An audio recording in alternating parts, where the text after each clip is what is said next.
puti, para kang pulpo. Ano ha? At sa totoo nga naman minsan, ano ha? Na kung tingin natin sa kanila ay ganon, at kung tingin natin na tayo ay totoo at sinusunod natin ang salita ng Diyos, eh bakit hindi natin gawin? Nag-usap po ba ako? Amen.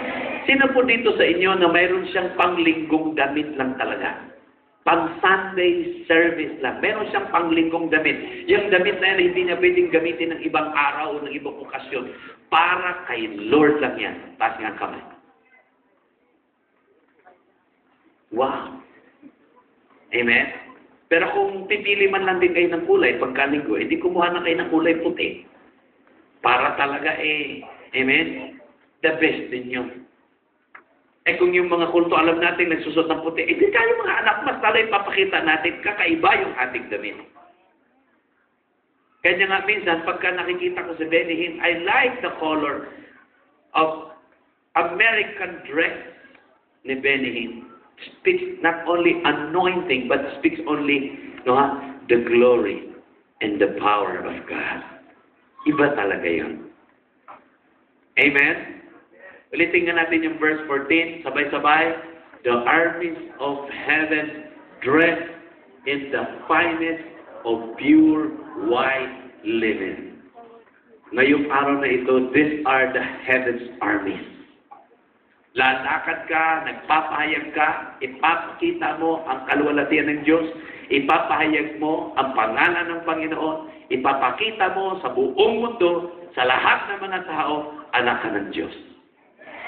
Amen? Ang sabi ho ng Matthew chapter 10, hallelujah, verse 30, 31, sabi doon, ang sinumang kumilala sa akin sa harapan ng mga tao, ay kikilalanin ko rin naman siya sa harapan ng aking amang nasa langit. Ang sino mang magkahiya sa akin sa harapan ng mga tao, ay kakahiya ko rin naman siya sa harapan ng aking amang nasa langit. Yung pagpapakita, yan tayo ho, mga Pilipino, alam agad natin pagka ang suot puti. Alam natin kung saan pupunta sa church. May kausap po ba ako? May kausap po. Alam agad natin, ay sa church ang punta niya. No?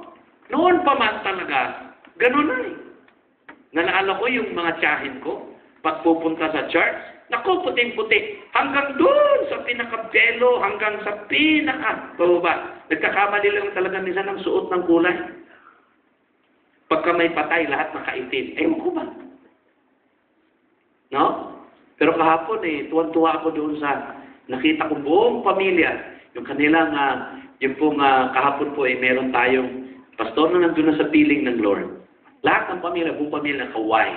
Wow, ang gandang tignan.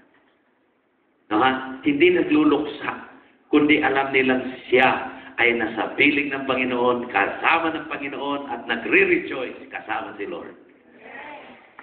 Tayo din mga anak ng Panginoon. Habang tayo buhay, dapat meron tayong special dress. Fine linen. Finest of pure white linen. Followed him on white horses. Meron pa ba tayong kasunod niyan? Next, please. Now, verse 15. Ready? Go. From his mouth came a sharp word to strike down the nations. Sipin mo, lalabas lang sa kanyang bibig ang kapangyarihan ng Diyos. Sabi natin, bibig. Kaya dyan sa mga bibig ko natin yan, dapat may marinig talaga dyan. Amen? Lalabas lang sa kanilang bibig. From his mouth came a sharp word to strike down the nation. Kung gusto mong may mangyari sa iyong buhay, magsalita ka. Kung gusto mong mayroong blessings na darating sa iyong buhay, magsalita ka rin. Kung gusto mong may mag-manifest sa buhay mo, magsalita ka din. Speak a word. Sabihin mo nga sa katabi mo, magsalita kayo. Magsalita kayo. Magsalita kayo. Speak a word. Okay? Speak a word. Strike down the nation. He will rule them with an iron rod. He will release, glory to God, the first wrath of God, the Almighty, like juice flowing from a wine press. On his robe at his thigh was written this title, King of all kings and Lord of all lords. Palakpakan niya natin si Lord. Hallelujah. Yung pinakamalakas na palakpak para sa hari ng mga hari at Panginoon ng mga Panginoon. Come on! Hallelujah! Lahat nga ng pumapalakpak, sumigaw ng hallelujah! Iba yung anointing na yan. Iba yung word na yan. Isipin mo, white speaks of God's glory and power. Last Sunday, white speaks of wedding feast. And this Sunday speaks of what? Heaven's army. Next Sunday, meron akong babasahin, kakaibang klaseng puti naman. Glory to God. Hallelujah. Sino na ang magpuputi sa linggo? Tahan naman. Eh, alam mo ninyo, hanggang ano ito, ha? Hanggang grand anniversary ito. Hanggang grand anniversary ito. Dok, kailangan long sleeve na yan. No? We're going to present ourselves. We're going to represent ourselves for the glory of God. This coming Sunday, we're going to wear our best. Alam niyo, naghahanap ako ng Amerikanong puti. Wala akong makita sa mga mall. Talaga? Sa Israel ako'y naghahanap. Nakahanap ako. Hallelujah. Sabi ko, praise the Lord. Napakamahal naman. Sabi ko, Lord, pagbalik ko, bibili ko yan. Pira ko makita ng Amerikanong puti. No?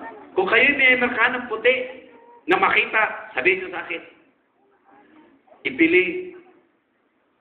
ibibili ko, ikaw at saka ako. Pero kung mas una kang kakausapin ni Lord, okay lang din. This coming Sunday, we're going to wear our white shirts. May kausap po ba ako? Sabi, gawin ho natin life, living to the fullest nga ito eh. Itong month na ito eh. Amen po ba yun? Aba, identify ka. Pag naglakad, wow! Saan ka pupunta? Sa Tandang Sora? Hindi. Sa Evertodesco, doon may worship celebration kami. Hindi buti nga sila doon, mga nakaputi. No? But praise the Lord. Hindi sila ang pattern ng ating kaputian. Kaya tayo magpuputi kasi may prophetic word of God. Nung last Sunday, ang mga nakaputi ay nasa kasalan ng Panginoon. Ikaw ang bride, si Lord ang groom. Ngayong araw na ito, ikaw naman ay sundalo ng Panginoon. Palakpakan natin si Lord. Amen? Hallelujah. Glory to God. At ang sundalo ng Panginoon, isipin mo, magsasalita lang siya. His mouth open. His mouth speak. Amen? At ang makikinig ko sa kanyang sasabihin, nation. Speaking of the nations, dapat po ngayon ako ay nasa Amerika. Pero tumawag po ako kay Bishop Joshua. Sabi ko, Bishop, dahil ang month of August ay anniversary month namin, para ba na talagang there is something inside sa puso ko at LL. Sabi ko, pwede bang extend na natin? September 9 na lang ako pumunta dyan. Para tapos na. Para wala na akong commitment. Oh, sabi niya, bakit naman sasabay ka sa 9/11? Mahigpit yan kasi baka maraming mga terrorist ang dumating. Sabi, cancel this na yun. Hindi ako terrorist. I'm a tourist.